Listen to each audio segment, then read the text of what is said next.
5 বলছে what is the sum of the solution of 2x - 3 whole square equal to 4x + 5।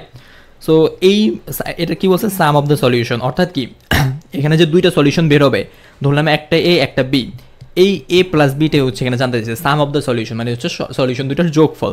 So এটাকে আমরা traditional মেথডে solution বের করতে পারি, সলিউশন বের করে হচ্ছিল এ আর বি যোগ করে দিতে পারি দুটো সলিউশন, অথবা আমরা র্যান্ডমলি যেটা করতে পারি, আমরা জাস্ট এটাকে একটু সুন্দরভাবে ভাঙতে পারি।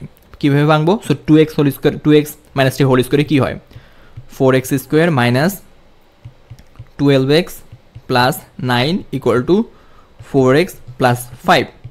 সো এখান থেকে বাম পাশে 4x স্কোয়ার, এই 4xটাকে যদি আমি এই পাশে নিয়ে আসি মাইনাস 16x, এই 5টাকে যদি আমি এই পাশে নিয়ে আসি তো -5 হবে, রাইট? মানে 5টাই পাশে আসলে মাইনাস হয়ে যাবে, থাকবে কত, +4 ইকুয়াল টু 0।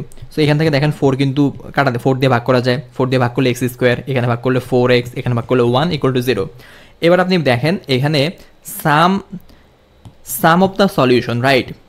এই যে এই ইকুয়েশনের তো এই ইকুয়েশনটা সেম। প্রথম কথা ছিল এইটা। দ্বিতীয়ত কথা হচ্ছে এই ইকুয়েশনের সাম অফ দ্য সলিউশন অথবা প্রোডাক্ট অফ দ্য সলিউশন, অর্থাৎ সলিউশন দুইটার যোগফল অথবা সলিউশন দুইটার গুণফলটা এই ইকুয়েশনে দেখে ইজিলি বোঝা যায়। কীভাবে বোঝা যায়?